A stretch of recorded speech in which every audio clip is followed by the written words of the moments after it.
అరే మామా, ఇప్పటికిప్పుడు 10 కోట్ల బ్యాగు మా ముందు రోజు పడితే ఏం చేస్తావరా? ఆహా అంటే అన్నాడు గాని ఆ ఊహ ఎంత బాగుందో. దీని అమ్మ, అది నీకు 5 కోట్లు, నాకు 5 కోట్లు. ఆహా ఆహా, ఏం చేస్తారా నువ్వు? ఫస్ట్ ఏం చేస్తావు చెప్పు. 5 కోట్లలో 4 కోట్లు పక్కన పెట్టి 1 కోటితో 50 లక్షలతో సెకండ్ హ్యాండ్ కార్లు కొనుక్కుంటా. 5 లక్షలది దీని అమ్మ 10 వస్తాయి.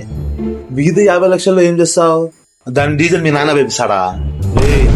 నాన్న దగ్గర పోగరా చెప్తానా నేను. మామ కోపం పడాకు, మేమిద్దరం బిజినెస్ పెడతాం రా.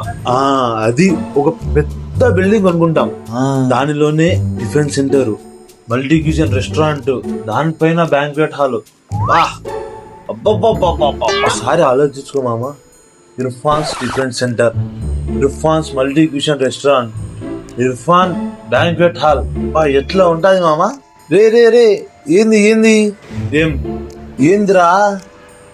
ఏంది ఇర్ఫాను? చౌసేను పెట్టుకుంటా నేను. ఏంది ఇర్ఫాన్? చౌసేను పోరారే గరీబ్ నాకుడుగా ముఖం తీసుకుపోయి. ఊరా గరీబ్ నాకుడికి 10 కార్లు ఉన్నాయి ఇక్కడ, 10 కార్లు నాదిరా. నువ్వు పిల్ల డబ్బులు నాకు వాపస్ ఇచ్చారా? నీతో బిజినెస్ వద్దు, నా తలకాయ నొప్పి వద్దులే స్వామి, నువ్వు వెళ్ళిపో. నీ డబ్బులు నాగాడే ఉంటే వాపస్ ఇచ్చేది ఏం లేదు. పో. పాప ఏం దొంగ నా కొడుకురా నువ్వు. డబ్బులు రాగానే మొత్తం మారిపోయినావురా.